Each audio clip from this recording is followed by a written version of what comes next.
Hi friends அனைவருக்கும் என்னோட இனிய வணக்கங்கள்.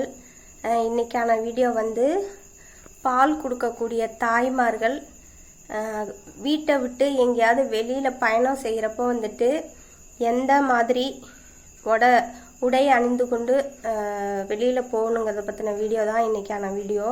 நம்ம வீடியோக்குள்ளே வந்துடலாம்.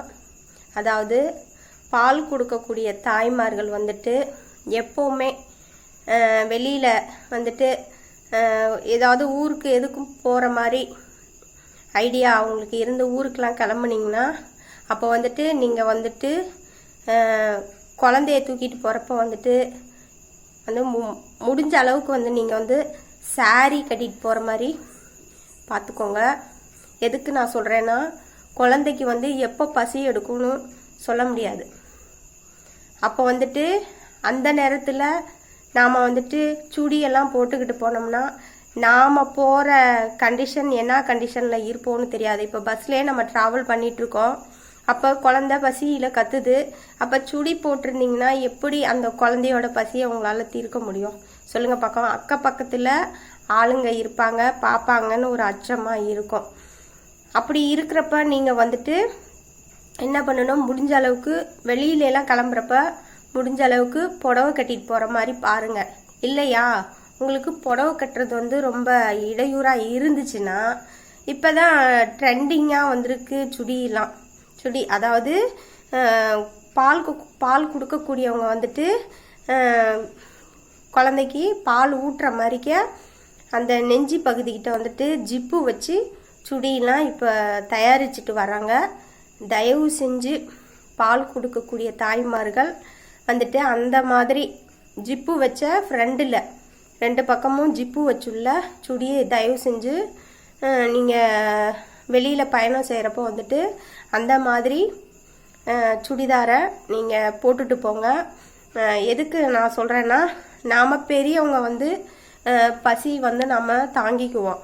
ஆனால் குழந்தைக்கு வந்துட்டு அந்த பசியை தாங்கக்கூடிய சக்தி குழந்தைக்கு இருக்காது.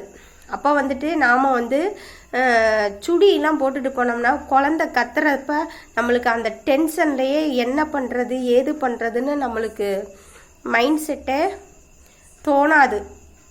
எப்பட்றா நம்ம பாலுங்க இருக்காங்க, எப்பட்றா நம்ம பால் கொடுக்கறதுன்னு அந்த நேரத்தில் டென்ஷனாக இருப்பீங்க. அந்த டென்ஷன்லாம் வராமல் இருக்கிறதுக்கு தான் நான் வந்துட்டு இந்த மாதிரி ஒரு சின்ன ஐடியாலாம் நான் உங்களுக்கு கொடுக்குறேன். முடிஞ்ச அளவுக்கு வெளியில் பயணம் செய்கிறப்ப சாரி கட்டிட்டு போங்க. இல்லைன்னா சுடி, நான் சொன்னேன்ல ஃப்ரண்ட் பக்கெட்டு 2 பக்கமும் ஜிப்பு வச்சுள்ள சுடியெல்லாம் இருக்கும். அந்த மாதிரி நீங்கள் வந்துட்டு வாங்கி வச்சுக்கோங்க. வெளியில் பயணம் செய்கிறப்ப அந்த மாதிரி சுடி நீங்கள் போட்டுக்கிட்டிங்கன்னா வெளியில் கிளம்புறப்ப எப்போவுமே சுடி போட்டிங்கன்னா ஷால் போடுவீங்க. அப்போ குழந்த பசி எடுத்தாலும் எந்த மாதிரி சூழ்நிலையில் நீங்கள் இருந்தாலும் அப்போ வந்து என்ன பண்ணலாம், ஜிப்பை திறந்துட்டு குழந்தைக்கு பால் வந்து நம்ம கொடுக்கலாம், மேலே ஷாலை போட்டு மறைச்சிக்கலாம். சரிங்களா? அதனால் தயவு செஞ்சு பால் கொடுக்கக்கூடிய தாய்மார்கள் வந்து நான் சொன்ன மாதிரி இந்த 2 உடைய வந்து முடிஞ்ச வரைக்கும் பயன்படுத்துங்க. ஏன்னா நான் நிறைய டைம் பார்த்துருக்கேன், பஸ்ல எல்லாம் போகிறப்ப வர்றப்ப ஒரு குழந்தைங்க கத்துன்னு கத்தும். அப்போ அவங்க என்ன பண்ணுவாங்க, அந்த சுடியை மாட்டிக்கிட்டு எப்போ பக்கத்தில் பார்த்தா ஆம்பளைங்களா உட்காந்துருப்பாங்க. எப்படா நம்மளுக்கு குழந்தைக்கு பால் கொடுக்குறோங்கிற ஒரு அச்சம் இருக்கும். அப்போ வந்துட்டு அந்த மாதிரி சம்பவங்கள்லாம் நடக்காமல் இருக்கிறதுக்கு தான் நான் வந்து இந்த மாதிரி ஒரு ஐடியா நான் உங்களுக்கு சொல்லியிருக்கேன்.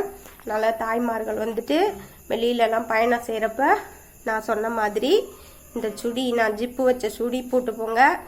இல்லைன்னா முடிஞ்ச வரைக்கும் புடவை கட்டிட்டு போங்க. சரிங்களா? புடவை கட்டிட்டு போனால் எந்த பிரச்சனையும் இல்லை. நம்ம வந்துட்டு பால் எப்போ குழந்தை கற்றுனாலும் நம்மளுக்கு வந்து பால் கொடுக்கறதுக்கு புடவை முந்தானியை வச்சு மூடி கூட நம்ம குழந்தைக்கு வந்து பால் கொடுக்கலாம். சரிங்களா? நான் சொன்ன கருத்து உங்களுக்கு கண்டிப்பாக இது பிடிச்சிருக்கும். அதனால் என்னோடய வீடியோ பார்த்துட்டு என்னோடய வீடியோவை மெயினாக சப்ஸ்கிரைப் பண்ணுங்கள். உங்கள் ஃப்ரெண்ட்ஸ்லாம் இருந்தாங்கன்னா, குழந்தைங்க வச்சுருக்கவங்க உங்கள் ஃப்ரெண்ட்ஸ்லாம் இருந்தாங்கன்னா அவங்களுக்கு வந்துட்டு என்னோடய வீடியோ ஷேர் பண்ணுங்கள். எதுவும் டவுட்டாக இருந்துச்சுன்னா கமெண்ட் பண்ணுங்கள். மீண்டும் அடுத்த வீடியோவில் சந்திப்போம். தேங்க்யூ.